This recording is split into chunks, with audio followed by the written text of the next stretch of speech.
What do you do when it's really out and you can't go outside and play?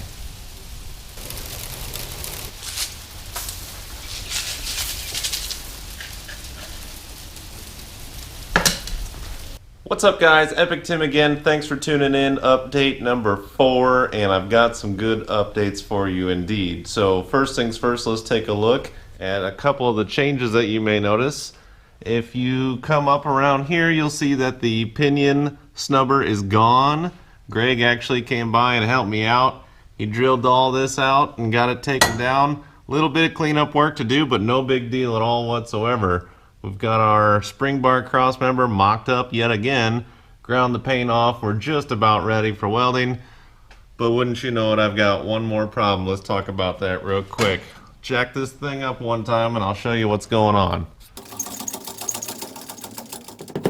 So if you can see right in here, the front of the differential housing is where my thumb is, and it's going to be where the pumpkin bolts up, and we've only got about 1.5 inches or so of clearance right here before it's going to run into this spring cross member, so we're definitely going to have to cut and notch that out. But I don't have that part yet. I've ordered it. It's coming. It should be here soon, and what we'll do is we'll drop this down, and then we'll put that on temporarily, raise it back up, and start to draw out where we have to clearance that, which is why I haven't welded this in yet. I'd like to do all that on the ground. It'll make it quite a bit easier to manipulate it and trace it and cut it and everything else and weld it up and make a nice clean job out of it. At that point, we'll determine if we need to repaint some rust bullet on there or if we'll just be able to spray it in the top. I think we'll be fine on some of those details. So as you can see, we've got our floater ends in, and this is a strange street full float kit. It's got a parking brake on the back, an offset rotor, and some other details that we're going to have to contend with this, which I have set up on the other side here. So let's take a look at that real quick. We got some pretty close tolerances in here on some of this stuff, and to make it all work out, I think what I want to do to get the appropriate size wheel in here is to cut this back another 1/2 inch. I'm going to get really darn close to this, but this is going to come out in a later wheel tub, so I'm not super duper worried about it. We might have to clearance it a little bit just for street use, or I can temporarily rotate this bracket around to the front, back, or bottom, or somewhere out of the way to where it's going to make a little bit more sense for what we got going on right now. But let's take a look real quick at how I arrived at some of these measurements and some details that'll help you on your build. So you need to figure out what size tire you want to run or what size wheels you're going to need, the back spacing and a lot of that stuff, before you can start going gung-ho on cutting your axles down and some of that other fun stuff. So as you can see right down here, we've got a Krager Soft 8. This is an 8-inch wide, 0 backspace, and we've got a 9-inch wide, 0 backspace. This is a 275/40/17, and I've got some 245/45/17s. Overall, they're both 25.7 inches tall, 26-inch tall tires, and the goal after this thing's all done is to run the 275s all the way around. But I went ahead and got some 245s to put in the back right now before we transition and get those wheel tubs in. We'll run that on this setup right here with a little bit of a shim spacer to make it centered up on our temporary application. Let's check out some measurements and see what we got to contend with to make all this stuff work. First things first, you're going to need a straight edge of some sort and a tape measure. We're going to make sure that this is parallel all the way across and level with the car, and we've done that by maxing out the suspension on the frame, so we're bottomed out. This should be completely parallel or in line with how the car is leveled out. First thing you want to do is make sure that you've got your full width in your measurement. So we know that we have a 0 backspace wheel, so we're going to be 50% this way and 50% this way. We got a little bit of stuff to contend with here, and brakes you can see on the other side that we just looked at.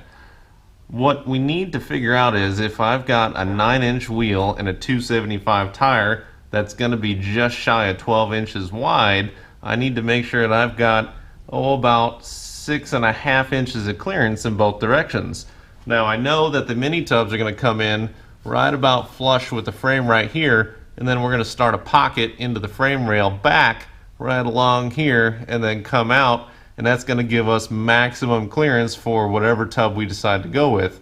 I've got one here from Hot Rods to Hell. Not sure if I'm going to use it yet. I might switch over to Detroit speed tubs. I'm not decided yet.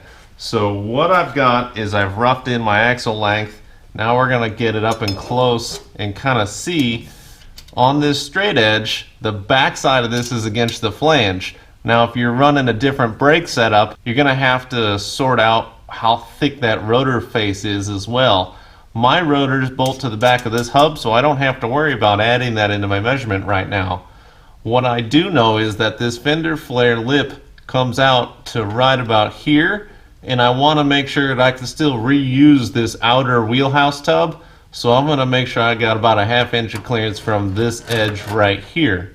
So if I bring this down and I measure from the back side of this, which is in line with the face of the flange, I want to have about 6.5 inches or more of clearance. And I'm not sure if you can make that out, but I'm just shy of 6 inches, right around 5 3/4 or so. So I'm going to have to do a little bit of more finessing to make this work out.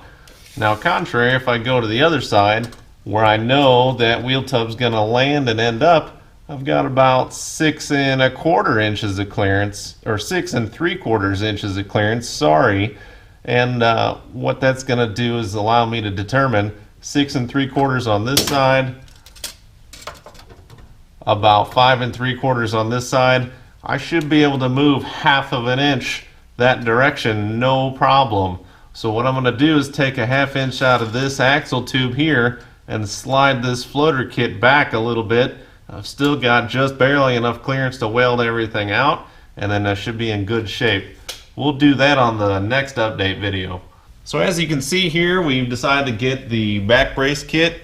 I'm not really convinced I needed it for strength at any point, but I did want to go ahead and get this in now. I'm happy I did so. The fitment on this Mosier Fab 9 housing and back brace kit is just phenomenal. Really impressed with how it turned out. It's just tacked in right now in a couple of spots.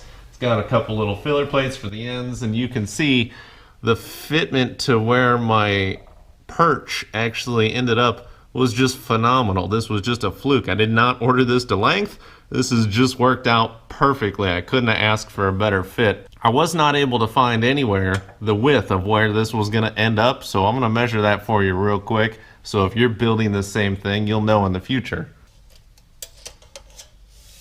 So with a little bit of bend in the tape measure, I've got about 37 inches across, and I've got about 10.5 inches from this outside corner, the farthest part that's going to interfere, to the inside edge of this weld right here on this axle tube. So if you measure out at least 10.5 from here to here, you'll be in pretty good shape. Looking into the fitment on the rest of the details, I couldn't have been happier with how Steve set up the length of everything. That oil fill cap is tough to see up there, but it is just this close to the floor. And when I jacked this all the way up, I'm about that close from the top of this axle housing. Shocks seem to be in well alignment. That's going to come from here to here. It should clear the back brace just fine. If it doesn't, I'll just trim this down a little bit or consider flipping it to the back side instead. So the last thing that I did was I went to the steel store and I grabbed some extra 1.5 inch square tube. I got a 120 wall, which is a little bit bigger than the rest of this kit is made out of. But that's alright. I made a couple of little plates as well. Put it in just like this cross member was set up. Give me a little bit of extra structural rigidity. And I think it's going to be real nice. I'm going to get a little bit of benefit and a little added bonus for somewhat of a crash protection per se. If I did get a side impact, I'm going to get a little bit better chance of staying alive. Here's the last thing that you may or may not have noticed. This is the factory floor paint. It is amazing. Greg got a little frustrated. He wants me to paint the whole bottom side of this thing, and he brought some cleaner over and kind of wiped some stuff up, and you can see where all the factory dirt is from the last however many years this thing's been floating around Oklahoma. And what we've got to work with here, this is amazing for the age of this thing. I cannot believe it. And yes, thanks again, Bruce, for sending me this Craigslist ad. Much appreciated. As you can see back here in the back, we've got just a smidge of surface rust. This is going to clean up real easy, no problems at all. Going through a couple little other details right now, trying to figure out where I want to put some factory tie-down hooks and how I want to run my brake lines. I'm still going back and forth with some options right now.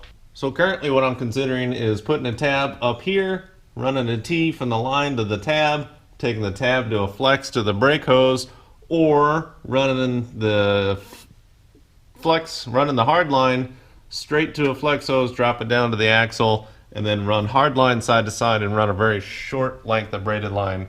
Having a debate with myself again, I've done this once before. Is on a manual brake system the little bit of flex line difference between the two on a O-3AN setup gonna be noticeable, or am I just splitting hairs at this point? So if you have a suggestion for that, or question or comment, or still looking for a name for this car, sound off in the comments below. Anything is welcome. If you like this video, hit that thumbs up button. If you didn't, get out of here. If you want to see more Epic Tim style content, make sure you hit the subscribe button. I appreciate it very much, and thanks for sticking with me. Bye-bye.